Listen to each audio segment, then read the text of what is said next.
मुंबई महानगरपालिकांच्या निवडणुकांमध्ये ठाकरे बंधूंना त्यांनी केलेल्या युतीचा फायदा होणार की नाही याचा अंदाज नेमका कसा बांधणार, तर त्यासाठी सी वोटरनी एक पोल जो आहे तो पोल त्यांनी तयार केलेला आहे। या पोलमध्ये त्यांनी वेगवेगळ्या कॅटेगरीमधल्या लोकांना त्यांनी प्रश्न विचारलेले होते आणि त्या प्रश्नांमधनं लोकांचं नेमकं या सगळ्याबद्दलचं मत काय आहे। जनमत खरंच हे ठाकरेंच्या पाठीशी आहे का? जे मराठी पॉकेट्स आहेत त्यातनं त्यांना मिळणारी मतं जी आहेत ते त्यांना बीएमसी जिंकून देतील का, या सगळ्याचा अंदाज त्यांनी बांधलेला आहे। आणि यातलेच काही प्रश्न जे आहेत ते आपण आज बघणार आहोत आणि त्याच्यावरती लोकांनी नेमकं काय म्हटलेलं आहे, किती टक्के लोकांना काय नेमकं वाटतं ठाकरेंबद्दल, हे सगळं आपण या व्हिडिओतनं समजून घेणार आहोत। नमस्कार, मी देवयानी आणि तुम्ही बघताय मुंबई तक। तर सगळ्यात पहिले आपल्याला काय करायचं आहे, तर सगळ्यात पहिले आपण बघणार आहोत की नेमकं काय प्रश्न जे आहेत ते विचारण्यात आलेले आहेत आणि त्याच्यात कॅटेगरी काय काय आहेत। सो आपण जर बघितलं तर इकडे आहे प्रश्न की ठाकरे अजूनही मोठा ब्रँड आहे का, आणि त्याच्यासाठी त्यांनी काही लोकांना जे आहेत ते प्रश्न विचारलेले होते। त्याच्यामध्ये आपण मगाशी बघितलं की मराठी आणि हिंदी भाषिकांना काय वाटतं, त्याच्यासाठीचा जो व्हिडिओ आहे तोही तुम्ही मुंबई तकच्या YouTube पेजवरती बघू शकता। या व्हिडिओमध्ये आपण हे बघणार आहोत की पुरुष आणि स्त्री याच्यातला यांना नेमकं काय वाटतं, पुरुष आणि महिलांना याच्याबद्दल नेमकं काय वाटतं, त्यांना ठाकरेंची युती ही त्यांच्यासाठी फायद्याची ठरणार आहे की नाही, याच्याबद्दलचं त्यांचं मत काय आहे ते सगळं आपण समजून घेणार आहोत या व्हिडिओमध्ये। तर याच्यामध्ये आपण जर बघितलं तर ठाकरे अजूनही मोठा ब्रँड आहेत का, हा पहिला प्रश्न विचारण्यात आलेला होता। त्याचे पर्याय होते की हो, कमकुवत झालेत, ब्रँडच नाहीये आणि सांगता येत नाही। पुरुषांनी काय म्हटलेलं आहे तर 43.4% पुरुष असं म्हणतात की हो, ठाकरे अजूनही ब्रँड आहेत। 31.8% असं म्हणतात की ते ब्रँड आहेत पण ते कमकुवत झालेत, द ब्रँड हॅज वीकंड, असा याच्यामध्ये प्रश्न होता, एक कॅटेगरी होती। त्याच्यानंतर 14% लोकांचं असं म्हणणं आहे की आता तो ब्रँड नाही, आणि 10.9% पुरुषांचं असं म्हणणं आहे की सांगता येत नाही। आता महिलांना काय वाटतं ते आपण बघूयात। 44% महिलांचं म्हणणं आहे की हो, ठाकरे अजूनही एक ब्रँड आहे। 25.4% महिलांचं असं म्हणणं आहे की ते कमकुवत झालेलं आहे। 7.8% महिलांचं म्हणणं आहे की हा ब्रँड नाहीये, आणि 22.9% महिला म्हणतात की आम्हाला सांगता येणार नाही किंवा माहित नाही। तर हे झालं की ठाकरे ब्रँड आहेत की नाही या संदर्भातलं। आता पुढचा प्रश्न काय विचारण्यात आलेला होता ते आपण बघूयात। ठाकरेंचे उत्तराधिकारी नेमके कोण असतील, हा प्रश्न जो आहे तो विचारण्यात आलेला होता। तर याच्यामध्ये पुरुष काय म्हटलेले आहेत, 41.9% पुरुषांचं म्हणणं आहे की उद्धव ठाकरे हे उत्तराधिकारी आहेत। 28.5% म्हणतात की एकनाथ शिंदे आहेत। 13.8% पुरुषांचं म्हणणं आहे की राज ठाकरे हे खरे उत्तराधिकारी आहेत ठाकरे घराण्याचे किंवा या सगळ्या राजकीय वारसाचे। 5.4% म्हणतात की कोणीच नाही। 4.9% म्हणतात की हा ब्रँड जो आहे तोच संपलेला आहे, त्याच्यामुळे उत्तराधिकारी कोण आहे याचं काही फरक पडत नाही। आणि 5.6% लोकांचं म्हणणं आहे की सांगता येत नाही। महिलांचं काय म्हणणं आहे, महिला काय म्हणतात तर 40% महिलांचं म्हणणं आहे की उद्धव ठाकरे हेच पुढचे वारसदार आहेत किंवा उत्तराधिकारी आहेत। 26.8% महिला असं म्हणतात की एकनाथ शिंदे हे खरे वारसदार आहेत।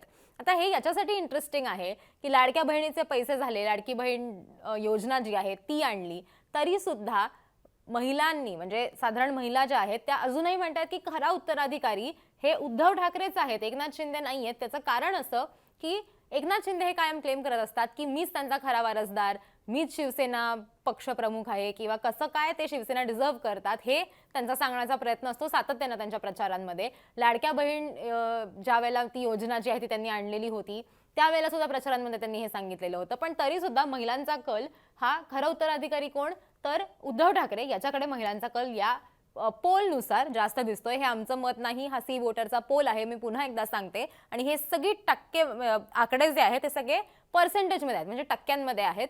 सो ते सुद्धा लक्षात घेणं गरजेचं आहे। 6.8% महिलांचं म्हणणं आहे की राज ठाकरे हे खरे उत्तराधिकारी आहेत। 12.6% महिलांचं म्हणणं आहे की कोणीच नाही। 6.8% महिलांचं म्हणणं आहे की हा ब्रँड संपलाय, आणि 7% महिलांचं म्हणणं आहे की सांगता येत नाही। पुढे बघूया, मराठी मतं आता राज आणि उद्धव ठाकरेंच्या बाजूने झुकतील का। आता राज आणि उद्धव ठाकरे एकत्र आल्यामुळे त्यांचा स्ट्रॉंग होल्ड जो आहे तो मराठी पॉकेट्सवरती आहे, मराठी बेल्टवरती आहे। मराठी मतदार हे त्यांच्यासाठी महत्त्वाचे आहे, कसे आहेत हे त्यांनी सातत्याचं सांगण्याचा प्रयत्न केलेला आहे। आणि आम्ही मराठीच्या मुद्द्यासाठी एकत्र आलेलो आहोत, मराठी माणसासाठी एकत्र आलेलो आहोत, हा मुद्दा जो आहे तो राज आणि उद्धव ठाकरेंनी लावून धरलेला आहे।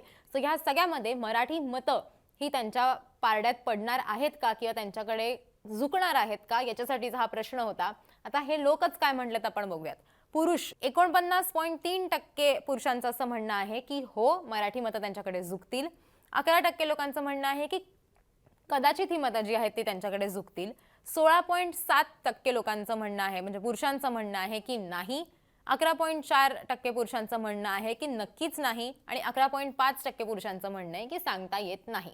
आता महिलांचं काय म्हणणं आहे या बाबतीत, तर 53.3% महिलांचं म्हणणं आहे की हो, मराठी मतं जी आहेत ती राज आणि उद्धव ठाकरे यांच्याकडे झुकतील.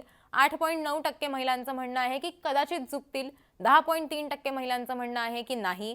13.5% महिलांचं म्हणणं आहे की नक्कीच नाही आणि 14% महिलांचं म्हणणं आहे की सांगता येत नाही. पुढे बघूया.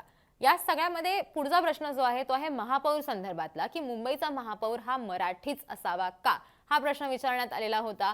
याच्यामध्ये आपण मगाशी बघितलं की मराठी आणि हिंदी भाषिक ज्यांची मातृभाषा आहे त्या लोकांना जेव्हा हे विचारण्यात आलं तेव्हा त्यांचा मराठी जे भाषिक होतं त्यांचं म्हणणं होतं की नाही मराठीच असायला हवा, म्हणजे त्याची टक्केवारी जास्त होती. ज्यावेळेला हिंदी भाषिकांचं मत बघितलं तर हिंदी भाषिकमध्ये काहीतरी 26% साधारण लोक त्याचे म्हणत होते की नाही मराठी असायला हवा आणि इतर साधारण 40 ते 50% घरात त्यांचं म्हणणं होतं की नाही हिंदी महापौर जो आहे तो म्हणजे असायला हवा किंवा मराठी महापौरच असावा असं काही नाही असं म्हणणारा टक्का जो होता तो अर्थातच हिंदी ज्यांची मातृभाषा आहे त्या लोकांचा जास्त होता. सो आत्ताचा हा जो प्रश्न आहे तो पुन्हा एकदा पुरुष आणि महिला असं त्यांना विचारण्यात आलेला प्रश्न आहे आणि म्हणजे त्याच्यातनं ही माहिती जी आहे ती डिराईव्ह करण्यात आलेली आहे. आणि मुंबईचा महापौर हा मराठीच असावा का याच्यासाठी पुरुषांचं म्हणणं आहे की 64.5% 64.5% पुरुष जे आहेत ते म्हणतायत की हो मुंबईचा महापौर हा मराठीच असावा. 20.6% म्हणतायत की नाही आणि 14.9 म्हणतायत की सांगता येत नाही. हे झालं पुरुषांचं मत. महिलांचं मत बघितलं तर 59.3% महिला म्हणतायत की हो मराठीच असायला हवा. 21.5 म्हणतायत की नाही आणि 19.2% महिला म्हणतायत की सांगता येत नाही. त्याच्यामुळे ही आकडेवारी जी होती ती पुरुष आणि महिला यांना काय वाटतं असं एक डिफरन्सिएशन करून ही आकडेवारी काढण्यात आलेली आहे. सो याच्यामध्ये आपण जर बघितलं तर साधारण सिमिलर आकडे जे आहेत तेच आपल्याला बघायला मिळालेले आहेत. अशाच प्रकारे आणखीन जे फॅक्टर्स आहेत ते फॅक्टर्स घेऊन सुद्धा या सर्वेमध्ये किंवा या पोलमध्ये काय काय सांगण्यात आलेलं आहे ती माहिती घेऊन आम्ही तुमच्यासमोर येणार आहोत, तुमच्यापर्यंत पोहोचणार आहोत. तुम्हाला जर महापालिका निवडणुकांचे असेच पोल्स बघायचे असतील, तुम्हाला जर अशी माहिती जाणून घ्यायला आवडत असेल तर ते आम्हाला कमेंट करून नक्की सांगा. आणि या सगळ्या पोलचं एक संपूर्ण पोलचं विश्लेषण जे आहे ते सुद्धा तुम्हाला मुंबई तकवरती बघता येणार आहे. तक ग्रुपचे मॅनेजिंग एडिटर मिलिंद खांडेकर यांनी ते केलेलं आहे यशवंत देशमुख यांच्यासोबत. सो तो व्हिडिओ जो आहे तोही तुम्हाला बघता येईल. असेच आणखीन व्हिडिओज बघण्यासाठी मुंबई तकला सबस्क्राईब करायला सुद्धा विसरू नका.